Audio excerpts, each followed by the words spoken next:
Welcome back to the Path to Happiness, an introduction to the unification principle. I'm your host, Dr. Tyler Hendricks.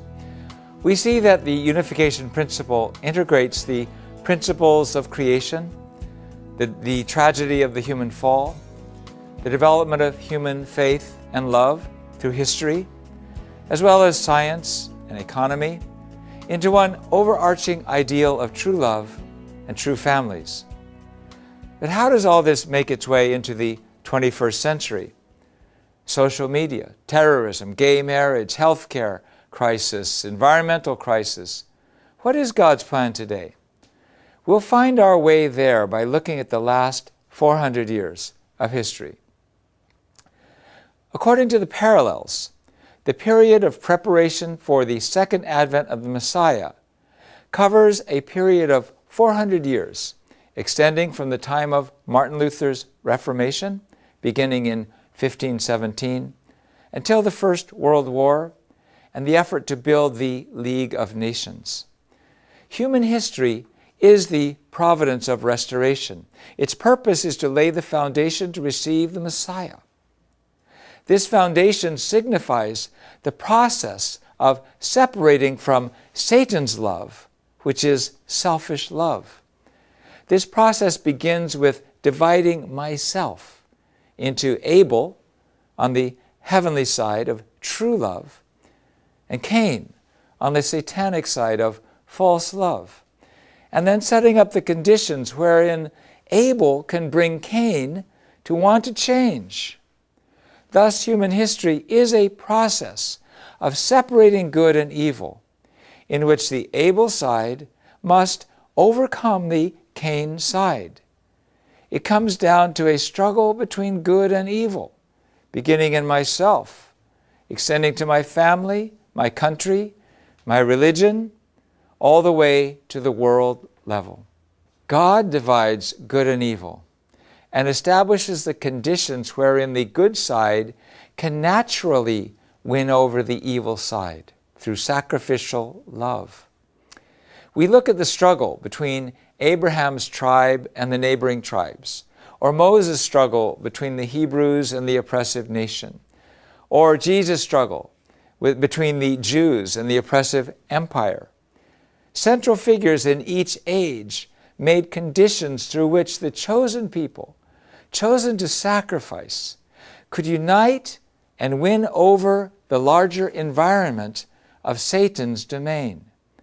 The dynamics began with Abel and Cain, whose traits and motives keep getting repeated on larger and larger levels. So we refer to these dynamics as Abel type and Cain type. This condition between the Abel type and the Cain type appears internally in the form of religion or ideology, as a struggle between Abel type and Cain type worldviews, and externally as wars between Abel type and Cain type forces. Now, God is not going to send His only begotten Son to an unprepared and violent world. He's going to prepare the environment first into an environment in which His Son can grow to achieve God's ideal. In Jesus' time, we see this as God's plan to establish the internal foundation, which we call Hebraism, centering upon the Jewish religion, and the external foundation, which we call Hellenism, centering upon the Greco-Roman civilization. First, God established the religious environment, both domestically and internationally, centered upon Judaism. The Jews returning from Babylon rebuilt the temple, rebuilt the city walls under the prophets Ezra and Nehemiah and in Malachi. And the Israelites repented for their worshiping foreign idols and began to study and compile the law, along with the entire Old Testament scriptures, thus bringing about a revival of Jewish faith and practice. Thereby they restored the foundation of faith. The Jews, having been dominated by many imperial powers, longed for the restoration of God's nation and looked forward with great expectation to the Messiah's advent as the central figure to build that nation. In the midst of such expectation, Jesus appeared. Along with such a domestic religious revival, spiritual preparation necessary to receive the Messiah took place around the world, beginning from around 500 years before Christ, an era that social historian Karl Jaspers branded the Axial Age. God advanced Indian religion by forging the new path of Buddhism, centered upon Shakyamuni. In Greece, Hellenistic culture developed centered upon Socrates. And in Asia, Zoroastrianism arose, centered on Zoroaster, and Confucianism developed as a system of ethics and morals, centered upon Confucius. In this way, these all happened at the same time in world history. And in other ways, other developments, God established religions suitable to the cultures in each area of the globe. Jesus appeared upon this prepared foundation with God's intention of unifying all these cultural spheres centered upon the one true God through the true parents, who would have engrafted Judaism and incorporated Hellenistic civilization, and then expanded to Buddhism, Confucianism, and all other religions. An immense cultural sphere centered upon the Greek language connected the globe via a prosperous economy and well-organized legal system established under the Greco-Roman Empire, the Pax Romana. This foundation was established so that once Jesus had gathered Jerusalem under his wing, he could advance to Rome and then expand the scope of the messianic message and mission to the world centered upon Rome. In the same way, God has established the religious, political, and cultural environment for Jesus' return. The Cain-type worldview began in the 14th century as a Renaissance, a revival of Hellenism, with Italy leading the way. This was a revival of ancient Greek humanism and ultimately led to movements of reform, reforming medieval society as a whole and the Catholic Church, which had been suppressing the external values of original human nature. This movement eventually affected science, politics, economics, and religion. It set off a historical trajectory based upon humanism, which seeks to fulfill the external desires of human nature. The Abel-type worldview was established through the Reformation in an effort to restore the internal aspects of the original nature, which also were suppressed by the Catholic Church. How did it prevail? In 1517, Pope Leo X authorized a sale of indulgences in order to gather funds for the construction of St. Peter's Cathedral. Martin Luther, a monk and professor at the University of Wittenberg in Germany, questioned this. The leadership of northern Germany supported his rebellion against the church, and this spark of revolution was spread by John Calvin and Ulrich Zwingli and their followers to France, Switzerland, England, and the Netherlands. This led to the outbreak of international war between Catholics and Protestants, which lasted for 100 years and was eventually settled at the Treaty of Westphalia in 1648. As a result, Europe divided between Protestant and Catholic, with the principle that each country's monarch could decide that country's religion.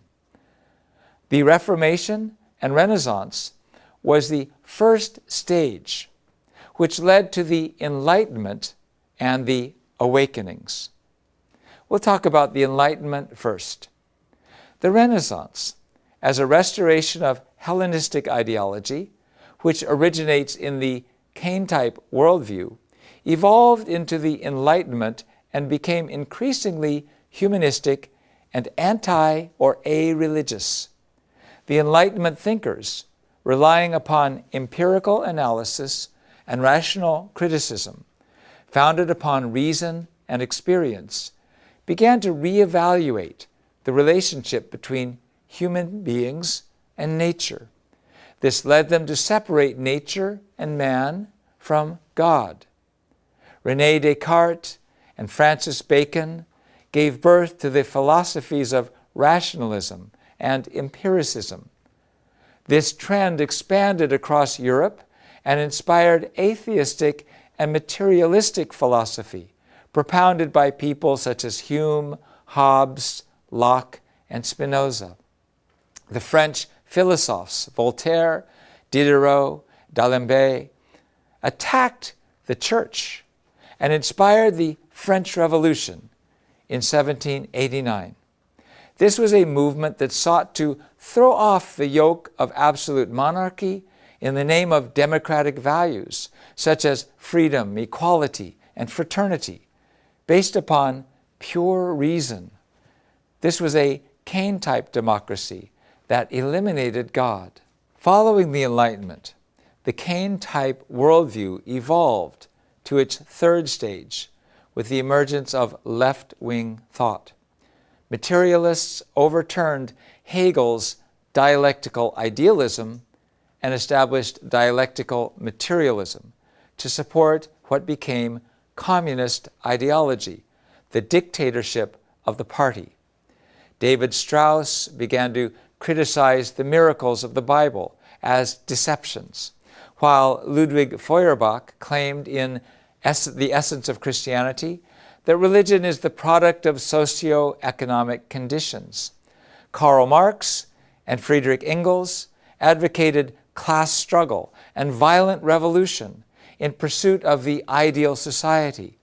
They said this is the law of history, and thereby perfected the Cain-type worldview that manifested in various so-called democratic people's republics, the communist bloc of the 20th century. However, even in the midst of this confusion and turmoil brought about by humanism and materialistic communism, those who maintained the Reformation's legacy grew strong. They expressed religious passion and sought the inner life. They placed value upon transcendental experience in seeking the direct meeting with God rather than the external forms of religion. Among those who pursued this were the Puritans, who experienced religious persecution under England's absolute monarchy, crossed the Atlantic to the New World of America in search of the freedom to exercise their faith, and by 1783 won the American War of Independence. They established a democracy founded upon Christian principles. Unlike the French Revolution, the American Revolution was fought centered upon a God-centered, Abel-type worldview in order to secure religious freedom. Therefore, we call it an Abel-type democracy. This religious faith and freedom is the foundation of all modern freedoms in politics and economy. Other Abel-type trends included Germany's Philip Spener, who advocated pietism, which was conservative and placed emphasis upon mystical experience. Germany's Conrad Grebel and Felix Manz pioneered the Baptist churches at the cost of their lives. England's John Wesley founded the Methodist denomination. George Fox started the Quaker movement, which emphasized the mystical oneness between man and Christ that comes through the Holy Spirit. Emanuel Swedenborg was a scientist who revealed much information concerning the spirit world. The Renaissance, which was a revival of Hellenism, led to humanism and the Enlightenment, the materialistic wing of which brought unleashed violence and the use of force to try to reform society. At the same time, the revival of Hebraism in the Reformation and Awakenings led the masses to long for God's nation and the returning Lord, while emphasizing direct personal experience of Christ, study of the Bible, and freedom of the church. The culmination of the struggle between the Cain and Abel type worldviews erupted externally as the First and Second World Wars. Ideologically, the First World War was a struggle between the Cain-type nations of Germany, Austria, and Turkey, all of which suppressed freedom of religion, and the Abel-type nations of England, America, and France, all of which allowed freedom of religion. Shortly thereafter, another struggle broke out between the Allies, led by America, England, and France on the Abel side, and the Axis powers, led by Germany, Italy, and Japan on the Cain side. This was the Second World War. In modern times, the world has advanced through politics, economics, culture, and science to create today's contemporary environment.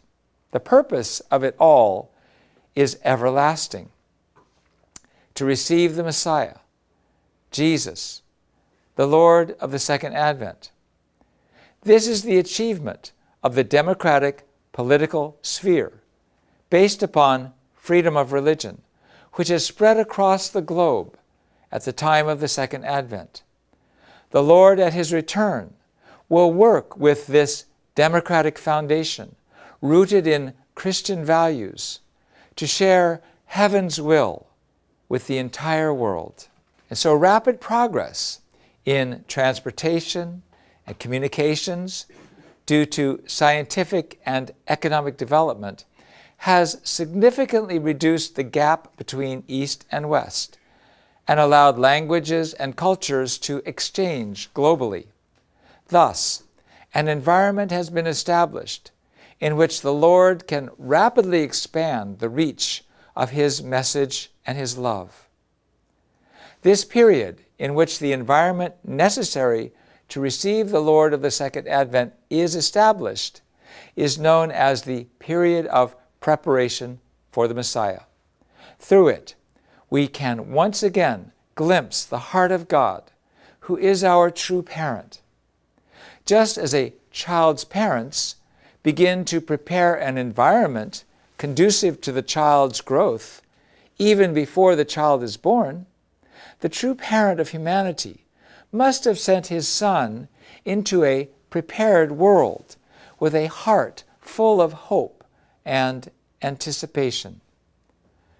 Christians believe that the Second Advent will bring about the last days and the end of history.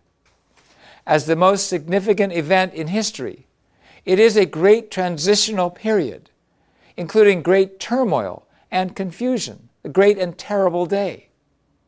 It will be a time in which catastrophes strike like bolts out of the blue.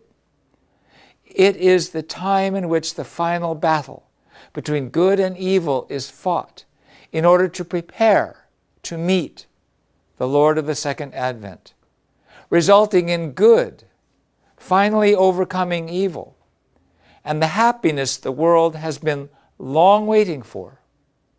This process will occur at the end of the period of preparation for the Lord's return over the course of not just 2, but 3 world wars.